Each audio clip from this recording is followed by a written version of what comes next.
बोध गया मुक्ति आंदोलन जैसा कि लगातार जो है पिछले 150 सालों से लगातार चल रहा है और आज जो है इसी कड़ी में उत्तर प्रदेश की राजधानी लखनऊ में बौद्ध विरासत महाबोधि महाविहार बचाओ सम्मेलन भंते जी के द्वारा जो है किया गया है। कैसे देख रहे हैं पूरे आंदोलन को? क्या बौद्ध गया वाकई में इन मनुवादियों से ब्राह्मणवाद से मुक्त होगा?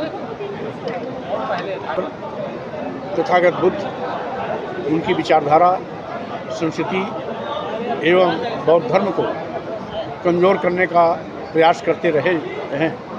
इसके पहले भी उन्होंने कभी तक्षशिला विश्वविद्यालय जलाया, कभी नालंदा विश्वविद्यालय जलाया, तभी तमाम बौद्ध तीर्थ स्थलों को 11वीं 12वीं शताब्दी में आदि शंकराचार्य के नेतृत्व में तमाम बौद्ध तीर्थ स्थलों को तोड़ करके हिंदू मठ मंदिरों में परिवर्तित किया।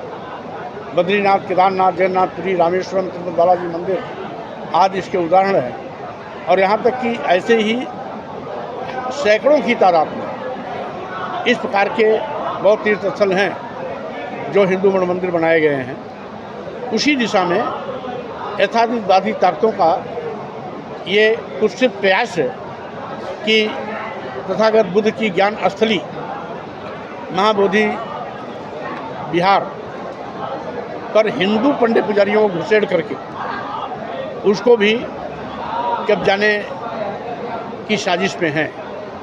और इसीलिए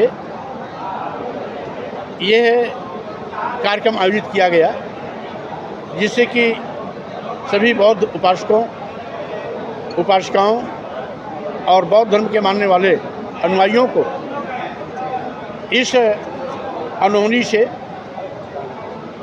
इस महाबोधि बुद्ध विहार को बचाया जा सके। सुमित्र भंते जी के नेतृत्व में इस प्रकार के अनेकों कार्यक्रम हो चुके हैं। अभी इसके पहले बिहार में कार्यक्रम हुआ था, बिहार के पटना में, और आज ये लखनऊ में हो रहा है।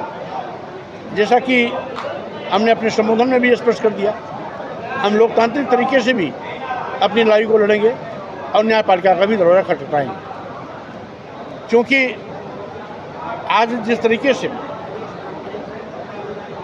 सत्ता में बैठे हुए लोग मनुवाद को सब पर थोपना चाहते हैं और जिनका लोकतंत्र में विश्वास नहीं है, वो लोकतांत्रिक तरीके से हमारी लड़ाई को भी अनसुनी करने की कोशिश करेंगे। इसीलिए हम न्यायपालिका के भी दरवाज़ा खटखटाने की दिशा में आगे बढ़ रहे हैं। जैसे कि अभी भंते जी ने बताया कि आगामी 29 जुलाई को सुप्रीम कोर्ट में इसकी तारीख भी लगी, वहाँ भी पैरवी के लिए पहुँचे।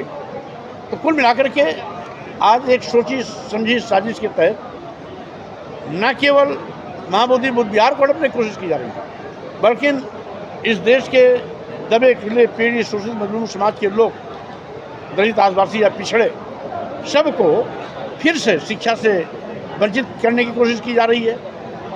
और साथ ही साथ सबको फिर से गुलाम बनाने की दिशा में काम चल रहा है। और यही कारण है कि राइट टू एजुकेशन एक्ट का अनदेखी किया जा रहा है। और वहीं पर भारतीय संविधान ने शिक्षा को मौलिक अधिकार के रूप में हमें इसे दिया है, उस मौलिक अधिकार की हत्या हो रही है। तो हर तरीके से साजिश के तहत ये शिक्षा से ही वंचित कर रहे हैं। और साथ ही साथ जो प्रतिनिधित्व अधिनियम था, जिसके तहत SC ST OBC को अनुच्छेद 16(4) 15(4) में आरक्षण मिला था, उसको शून्य निष्प्रभावी कर दिया गया है। अनुच्छेद 340 के अंतर्गत आयोग के माध्यम से पिछड़े वर्गों को जो मंडल आयोग की सिफारिशों के तहत 27% का आरक्षण मिला था, उसको शून्य निष्प्रभावी कर दिया गया है। और यही नहीं, नॉट फाउंड सुटेबल फार्मूले से आज इनको विश्वविद्यालयों के प्रवेश में भी सामान्य मेरिट से ज़्यादा अंक पाने के बावजूद भी नॉट फाउंड सुटेबल कर दिया जाता है। सरकारी नौकरियों में भी सामान्य से अच्छे अंक लाने के बावजूद भी नॉट फाउंड सुटेबल के माध्यम से इनको बैक कर दिया जाता है। यही नहीं, लिटरल एंट्री के नाम पर माननीय प्रधानमंत्री 340 IAS बनाए, उसमें एक भी SC ST OBC नहीं है।